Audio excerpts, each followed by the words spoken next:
মূকং করতি বাচালং পঙ্গুং লঙ্ঘয়তে গিরিম যৎকৃপা তমহং বন্দে পরমানন্দ মাধবম।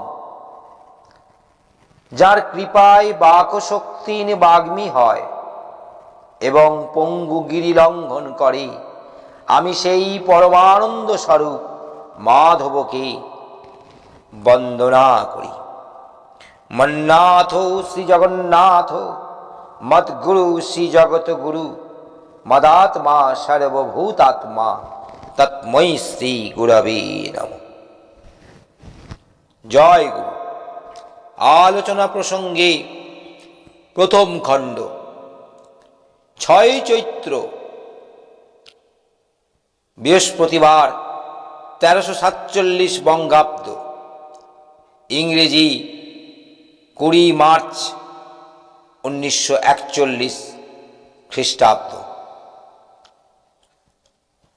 শ্রী শ্রী ঠাকুর প্রাতে নিভৃত নিবাসে কেষ্টদা, শরদ্দা, অবিনাশদা, নিবারণদা প্রমুখের সঙ্গে আনন্দ উদ্দীপ্ত ভঙ্গিতে কথাবার্তা বলছেন।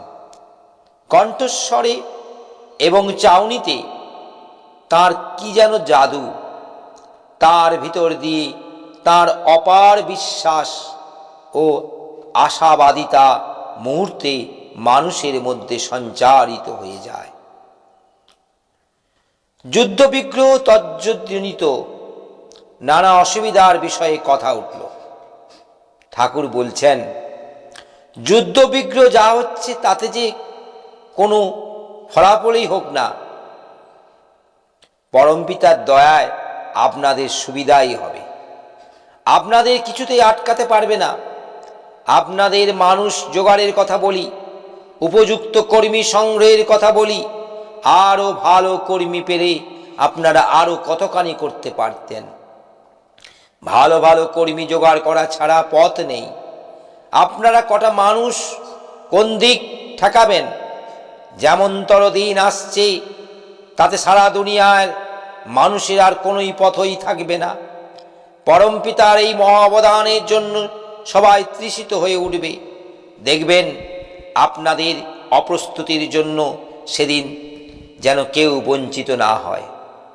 কোনো একজনের অসাক্ষাতে তার চলনার অসঙ্গতি সম্বন্ধে নিজেদের মধ্যে তীব্র আলোচনা হচ্ছিল। সেই আলোচনা শুনে শ্রী ঠাকুর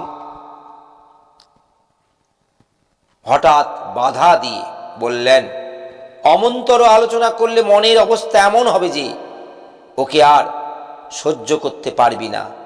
সহ্য শক্তি না থাকলে ট্যাকেল করতে পারবি না। ওর কেবল দোষই দেখবি, নীতিবোধ খারাপ হয়ে যাবে। তাই বলে এ মনে করিস না যে আমি ওর বাস্তব দোষটা সংশোধন করতে বারণ করছি। তা ঢের করিবি, তা না করলে তো ওর শত্রুতা করা হবে। তবে কারো সম্বন্ধে এমনতরভাবে সমালোচনা করা বা মনোভাব পোষণ করা ভালো না, যাতে তার প্রতি মন বিরূপ হয়ে ওঠে, সহানুভূতি লোপ পায়। দোষটাকে ঘৃণা কর, কিন্তু দোষীকে ঘৃণা করলে তাকে শোধরাতে পারবে না। দোষদীর্ণ যারা, তোমাদের ভালোবাসার প্রয়োজন তাদেরই সবচাইতে বেশি। কারণ সেই ভালোবাসা পেয়ে তারা তোমাদের যত ভালোবাসতে শিখবে, শ্রদ্ধা করতে শিখবে, ততই তাদের কল্যাণ। অবশ্য তোমরা যদি ইষ্টানুগ চলনে চলো। ক্ষেত্রমা আসলেন কলকাতা থেকে।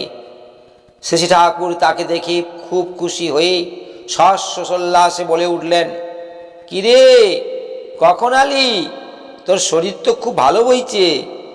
কত বড় টিউমার হয়েছিলি দেখছিস?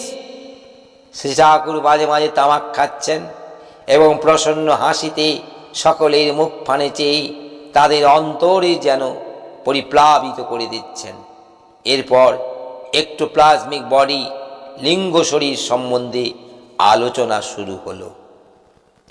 প্রফুল্ল জিজ্ঞাসা করলেন, একটা মানুষের যখন জন্ম হয় তখন তার পূর্বজন্মের এক্টোপ্লাজমিক বডি, লিঙ্গ শরীরটা অবস্থা কি হয়? শুনেছি সেটা সেখানে সঙ্গতি পায়, সেখানে এসে রূপায়িত হয়। সে তো একটা শরীর, আর পিতামাতা থেকে আর আমরা পাই আর একটা শরীর। এই দুই শরীরে সামঞ্জস্য খুঁজে পাই না। আবার সে শরীরটা এই শরীর বা পিতামাতার শরীরে ঢোকে কখন, কিভাবে, এও তো এক সমস্যা। আর ঢোকেই বা কী করে?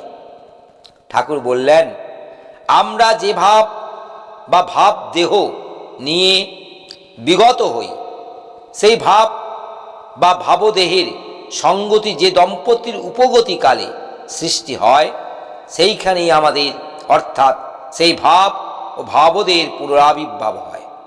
ভাবদেহটা এতই সূক্ষ্ম যে সে যে কোনো স্থানে যে কোনো মুহূর্তে প্রবেশ করতে পারে, তাতে তার আটকায় না।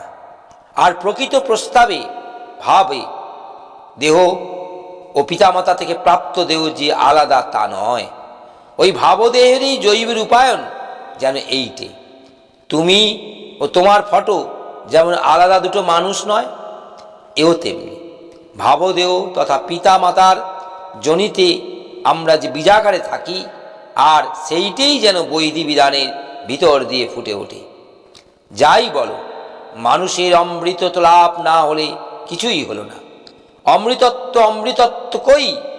তার মূল কথা হলো স্মৃতিবাহী চেতনা। আমার জানাটা যদি পারিপার্শ্বিকে চেতনের শনাক্তকরণ না পায়, তবে তার সার্থকতা কি? তবে একলার স্মৃতিবাহী চেতনা হয়ে সুখ নেই, অনেকের হয়, তবে বোধয়ন্ত পরস্পরম হয়ে আনন্দ করা যায়। এক জন্তুকে দেখে কোনো মানুষের কথা, আবার কোনো মানুষকে দেখে একটা জন্তুর কথা পট করে মনে পড়ে। আমি ভাবি, এই সব কি? তবে আমি তো পাগলও না। শরৎদা বলছেন, ডেসনিটি, ভাগ্য, দৈব ইত্যাদি সম্বন্ধে কথা তুললেন। ঠাকুর অভিধান থেকে এই ভাগ্যে ধাতুগত অর্থ দেখতে বললেন। ঠাকুর বললেন, যাতে বা জানি আমি স্থিতি, আমার স্থিতি অবস্থান বা দাঁড়ানোটা দাঁড়িয়ে আছে, তাই আমার ভাগ্যের নিয়ামক। অর্থাৎ আমার ভজনা যেমন, ভাগ্য তেমন। মানুষের অনুরাগ ও সেবা যাকে ধরে, যে পথ বেয়ে যেমন চলবে, তার ভাগ্য হয়ে উঠবে তেমনই। আর দৈব কথাটাও এসেছে দেবধাতু থেকে, তার মানে প্রকাশ। যে চরিত্র, চলন ও বুদ্ধি আমার মধ্যে প্রকাশিত, প্রকট ও দীপ্ত, আমার কর্ম হয় তেমন, ব্যবহারও হয় তেমন, আর প্রাপ্তিও হয় তেমনতর। বিধির বিধানে পারিপার্শ্বিকের ভিতর দিয়ে মানুষ এই সহজ কথাগুলি বোঝে না, না করে পাওয়ার বুদ্ধিতে কত ম্যাল ফিজিওলজি, সাইকোলজি, বিকৃত মনোবিজ্ঞান ঝরে পড়ে, তার ইয়ত্তা নেই। জয় গুরু, বন্দে পুরুষোত্তম।